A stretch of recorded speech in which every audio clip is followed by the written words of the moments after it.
Bonjour, bonjour, bonjour, bonsoir, bonsoir. Ça dépend heure à laquelle vous allez suivre la danoise. Yenge! Nabande kwa ça boulou dia Congo respect. Naba chef coutumier na biso. Voilà, oh ba bomba kamitaka na bango ebimaka te na média. Et puis tolobi vraiment salam nabande kwa ça ba musulman. Bobo to bondeko na bande kwa ça catholique et piskanyo so bezwibino. Ba bonsoir, ba bonsoir, na ba oya biso ya témoin de Jéhovah.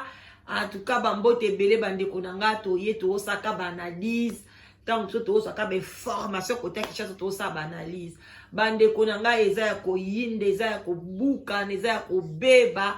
Kake zokwele la Moïse Mbiye. Bande konanga, je vous en supplie. Tolongo la sentiment. Total la sous makaba elianite. Mais total la makambu nini oyo. Et oyo e monani na kati ya téléphone à Moïse Mbiye.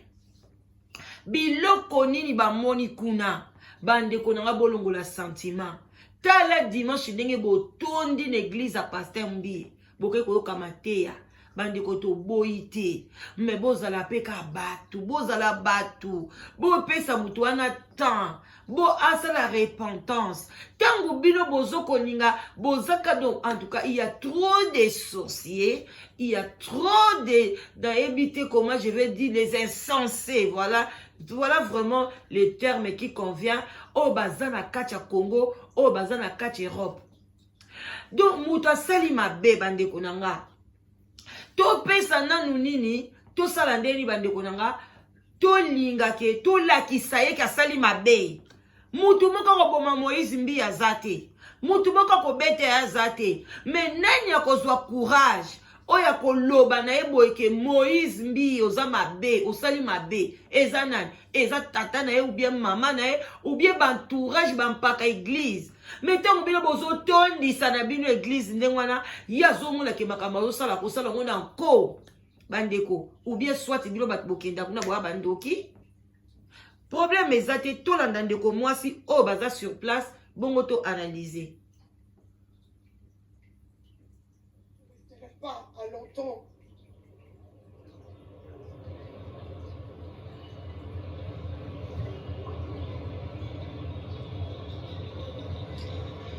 Outrage aux bonnes mœurs sont le contenu du téléphone d'un pasteur. Je ne vais même pas te répondre, pose à mon limite, chrétien. Donc, demain, soyons nombreux, la presse pour le procès du siècle. J'invite la presse, c'est une information. Ne venez pas me chercher pour me demander l'argent. Non, Eliane n'a rien. Eliane vient d'une famille pauvre. Eliane, pour le moment, elle ne travaille plus. Ça veut dire qu'elle n'a plus de sous. Donc, venez prendre l'information demain, comme partout dans le monde. Comme ce que je fais à chaque instant. Ainsi, le live d'aujourd'hui est terminé parce qu'il fait très chaud ici. Nous étions là au niveau du parquet des grandes instances. Ainsi, pour vous informer sur le procès du siècle qui arrive. Je ne finirai pas, je ne terminerai pas. Je ne terminerai pas ce live pour vous dire que félicitations à Michel Bakenda. Attendez, nous allons reculer un peu. Faut zone sangwa un peu. J'espère qu'on a moni nalekisi un peu. Là, c'est vraiment, j'ai tenu quoi. Tous anango, je crois. Voilà. Tous zone sangwa parce que je dois revenir. Outrage aux bonnes mœurs, pourquoi? Parce que le pasteur est un éducateur de masse et avoir détenir des vidéos de plus de 20 femmes, des vidéos compromettantes et intimes de plus de 20 femmes est un outrage aux bonnes mœurs. Parce que vous avez des sœurs, vous avez des cousines, vous avez des enfants, ce qui vient d'arriver, donc il faut que ça puisse changer. Eliane Bafénou n'est pas certes parfaite, mais par contre, elle a mis au grand jour le comportement de plusieurs personnes qui se croient plus sains que ça, qui se croient au-dessus de la loi. Et donc, comme je le disais Il fait trop chaud à Kinshasa. Donc je ne resterai pas à longtemps.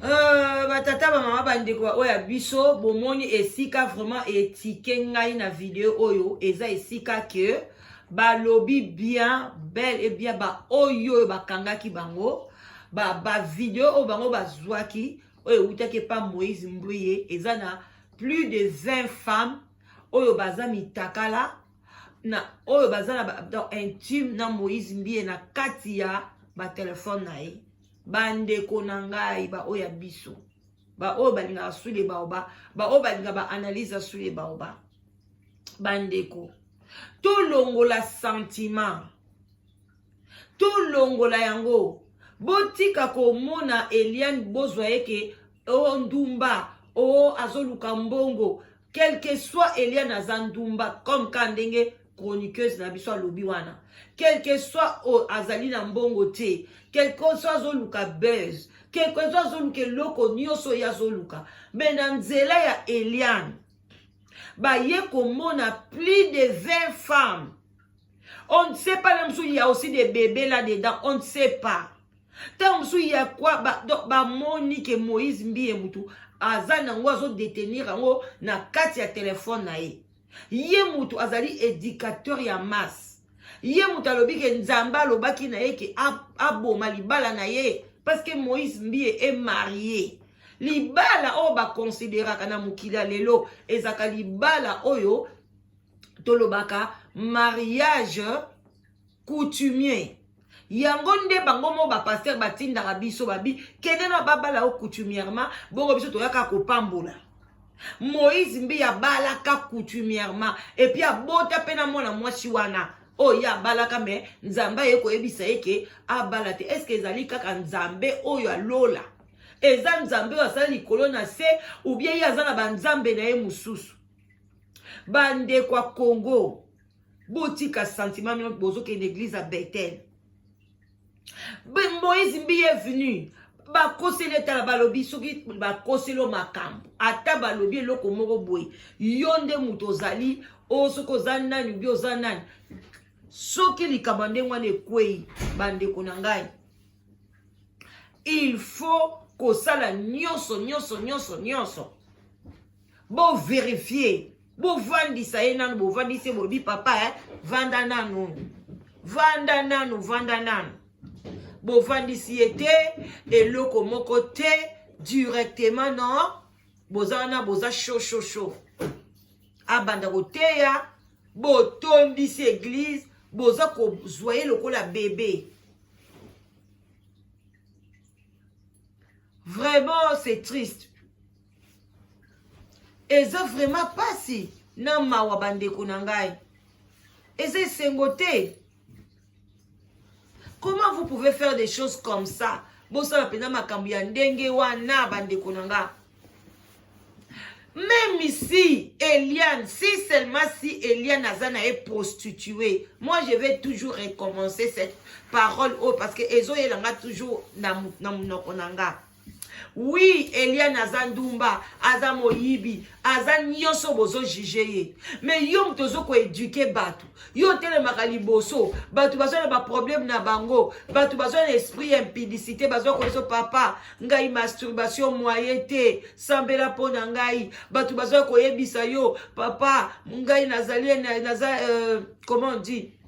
Na combien puissant papa sambela pona boy batu wale bayaka kopesa Moïse Mbouye ba pasi na bango sambela pona bango siko un pasteur impudique a transmettre bango ni do azo transmettre bango sou ba démon na ba démon bandeko bo longola bakambo Eliane na mutu bo mema makamba Moïse Mbouye na angle mususu ngai ata gagner na e procès o eza procès mokili bandeko nanga okoyi ko corrompre procès mokili okoyi ko corrompre mais bozo banga procès lola te procès lola yo ko corrompre place nini papa Moïse procès a lola bato bazo peso mutu makasi bato bazo ko yamba yo lokola roi un petit roi bambongo ba pesa yo tonga banda kwa mindene banze boteka tu vis comme un petit prince ou des amis sengwase papa Bo partager vidéo.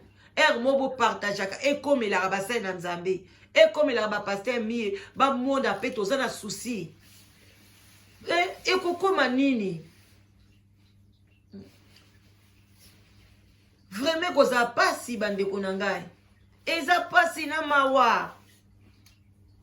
Eza normalité. Beaucoup bolinga te ko encourager. Na moni moi si mususu à intervenir quelque part. Batu alobi nga vraiment na intervenir nazo côté la ka pasteur Moïse Mbie parce que na moni ke batu nyoso bazaka pour Eliane alors poigni yaza na mutu à côté la été. Maman la jeune fille passe ici. Je ne sais pas Souki eza aveuglement na mboka na biso soki to mema ngambo moko boye to kokasu komona makambo te soki misu na biso monaka te soki mato ipe yokaka te parce que bazoloba donc Nzambe abimisi pasteur Moïse vraiment na empoisa boye soki bakangisaki na bango bana na mibali te tolingi toyebandeni kezaki plus de 20 personnes yazwaka bafilme na bango. Même si nidité na ezate, comment toi un pasteur ou cause na kacha ya téléphone na onda ba film ya pa porno, ba film pe ya bandimi na yo moko bana basi ya pebe ya bandimi na yo ya na kacha église. Et puis bino pe batu ya betel bomo na normal. Bozo kende ko épuiser ba parole bino bozo mo neza kitoko na koyoka mais pas ya Nzambe za lokola ba bruit. Bon, c'est l'examen de conscience pour la vie na bino. Pour la âme na bino. Biso tozanga to lam sabino ka conscience. Et ba elema yeko bima Moïse Mbi elobi mardi. Akoleka to kolanda procès. To kolekisa ngo pe ka to yaka ko sala ba analyse ne to salaka. Ba sengi présence na ye moko. Baba makambo ba présenter ba représenter pardon devant la loi non. Ye moko ya. Moïse Mbie nenga kitaki na aéroport. Vraiment chose qui pays organisé. Balinga baboto le téléphone, balinga ki alingaka na leka na garde à vue déjà parce que na ba acte ba fondier. Ce qui par après azana na problème te ba obimisa ye. Ce qui Eliane mutawaya ko dédommager, akwa ko dédommager ye. Mais déjà ba aza accusé na ba acte mabe, na ba fond na ye ba moni biloko mabe. Akopiko ko za la pédophile. Vraiment, eza triste na ba Congolais. Tous en a sentiment diabolique te, sorcellerie qui te, eza mabe, muto asali mabe, asali mabe. Même si le Moïse Mbie ba kangi ba kote na prison, boko balola langage, eko comme envoûtement, eza kaka envoûté, bilomo boye biti boko lukelango verset biblique ke ba sali na Nzambe kutu boye, ba kwe yaka boye na boye, moko abalaka basi 1000, ba makangu boye. Bandeko, est-ce que ye ma papa on a balaka basi 1000? Boye biso kazaka na lifelo bia zaka kote ni. Nzamba ko lo bozali ozappelle l'homme selon son cœur mais osali makambo saite tanga salaka dana Eve. Yo bondima ke nzamba ko benga na baonda jardin d'Éden. C'est ça la ka bango talobi na sali bi na image nanga mais abenga na bango na jardin d'Éden. Bongo boni ka mutu ka normal ka boye kaka basali yo ka ndenge biso so basali biso ale yondo ya kolekisa pento sa makambo bande ko non to yeba e pa ni tozo kende to yeba e pa ni nozo ke chama kolo bande ko na ngai dimanche na 20h heure de Paris na ko ezana mama moko aya ko pesa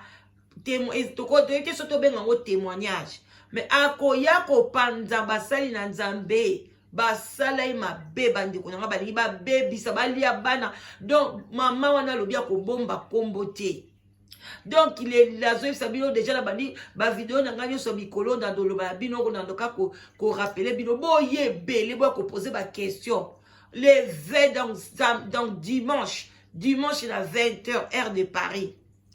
Nazana invité akoya aloba akobimisa kombo ya ba pasteur oyo azana Congo oyo atinda ye na pasteur na ba mama pasteur moko awa na poto abali ba bebisela ye vie baza ba pasteur ya molili ko tanga ba kombo na bango donc boye belé yo mtozo yo kanga ba abusa yo na ba pasteur benga obimisa oyo eza 2020 kobomba te obombi oza na mukumba munene na kati ya vi na yo okotambola nango tosengi nzambe bolimbisi akoyoko te fo kobimisa kodenonse oyo ane ezali dénonçons nous vivants bon donc dénonçons soki nasalaka mabe bolobi vivant na ngai soki nasalaka malamu bolobi ntango nazopema eza te nakufi mutu malamu ou bien asibaka bakisi mutu mabe te ntango yango oyo tomibimisa bandeko eza ya koyinda Moïse Mbiye plus de 20 films pornographiques ya basi église na ye ebimi eza somo bondima botika kozala na mitema ya mafarisien mitema makasi bolingi kondima te bokondima na makasi soki tokotungola bino mpona bondima tokotungola bino mpona bondima likambo Eliane tozokipe rang social na yo te otanga d'abord sozolobaka français kitoko cela veut dire que otanga ozala prostituée on s'en fout na nzela ka ya baprostituée wana nde nzambe asalaka mpe ka na nzela na bango wana bandeko na nga bondimela nga na nzela kaka ya baprostituée wana nzambe Jésus avanda na pui biso tobetela bino masolo ya Bible bandeko na nga Jésus avanda na pui afandi boye badisiple bake koluka soki biloko akolia soki eloko nini Jésus amona mwasi ya ndumba ekotoka mai alobi abi mama pesanga mai na mela yoka mwasi ya ndumba oyo eza pui na biso Jacob koko na biso Jacob ndatike na biso pui biso na bino tosola te biso topesa na bino ba mai te Jésus alobi soko yebaki oyo avandi awa azosengo mai donc olingi ekutu na yebi te ayebisi moso na lobi yo bima na mibali combien mibali 6 soki oyo ozane na ndako kutu aza soki 8e soki 7e bino mo boyebi kuna Bible bokeluka verset aza ya yo te moso bi oyo nani avandi boye aza koloba vi na ngai est-ce que omonaki Jésus abimaki na mwana mwasi wana oyo ndumba wana bino bokotela Moïse que non Eliane aye koenvoûter ye aye kodétruire vie na ye Eliane nde mutu ayeki na église wana aza na milimo mabe bongo oyo Jésus akutanaka na ye na pui azalaka nani azalaka yo ou bien azalaka ndumba te mwasi ya ndumba mibali 6 kutu tia ya kotoka mai wana atiki su mobali ya ndumba na kati ya ndako na ye bon mwana na suka bayebisa bino ke non Jésus abima na mwana mwasi wana boni kokotela ye ko poso kotela Moïse boye pona nini ki fanatisme ngo ya nini ne oyo azoloba liboso ndeko ne muluba ti pona azokotela ete baluba bandi ko comprendre ke ki tribalisme ezalaka mabe tango moninga na azala boza tribi moko est-ce que tango tobota mwana mukili muta pona kaza muluba ou bien muta poni na zala soki mungala so eza bilo moto kuta kango par hasard alors soko kuchango oningo banda ko défendre eloko boko ezanga tina parce que Moïse Mbi aza muluba to kotela ye kaka ou bien parce que aza muzombo aza boy non wana eza biloko pamba to ko kuta na mokili eza biloko pamba bandeko na ngai eza tana tina moko te eza biloko pamba to ko kuta na mokili tangu yango oyo bandeko eza biloko pamba biso toye kokuta na mokili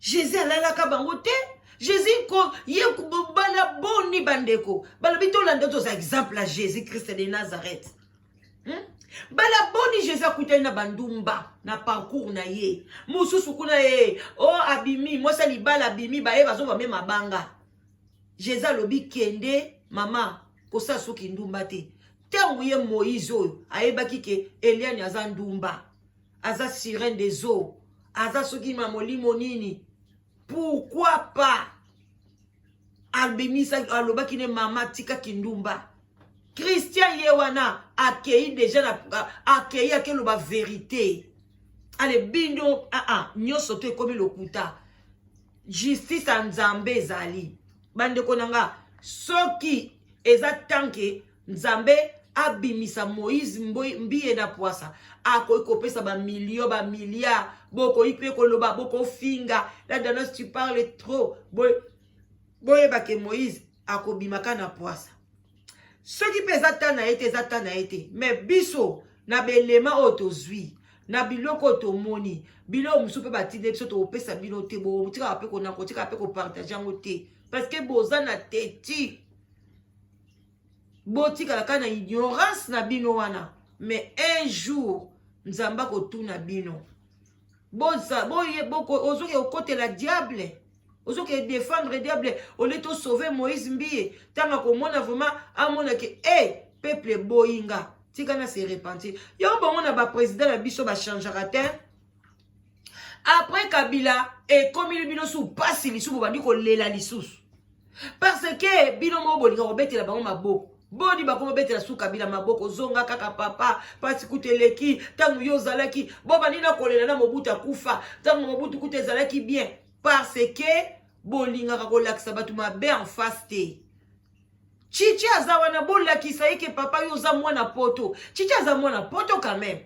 Est-ce que yena makambo ya yekola na poto makambo ataku totanga classe te makambo yoka omona na poto awa babongisa banzela nyonso tout mutu nyonso aliaka moi social ezalaka moi boye na boye est-ce que amona ngo te il faut que tanga ngona classe pour na yoke no appliquer en tant que président mais tanga osalela ngote bozo pese ba kombo beton boye bandeko rock libanga kute panzala bongo beton na bomona te ndako batongi na ba beton bukani eta libino na ba kombo bo bambaka batu na yoki kuna Moïse bo benga ke momo soki momo vraiment bandeko nanga botika malam ba love bisika bizu bino lobi lisu to koyela bino tant Moïse oleka na tribunal to yela bino lelo diabo obokanga déjà ke ba bimisi 20 vidéos ya Moïse mbiye na basi ya balobi non toko tike bote faux lobby ya lobby nde lobby emsu Moïse mbiye toko ya na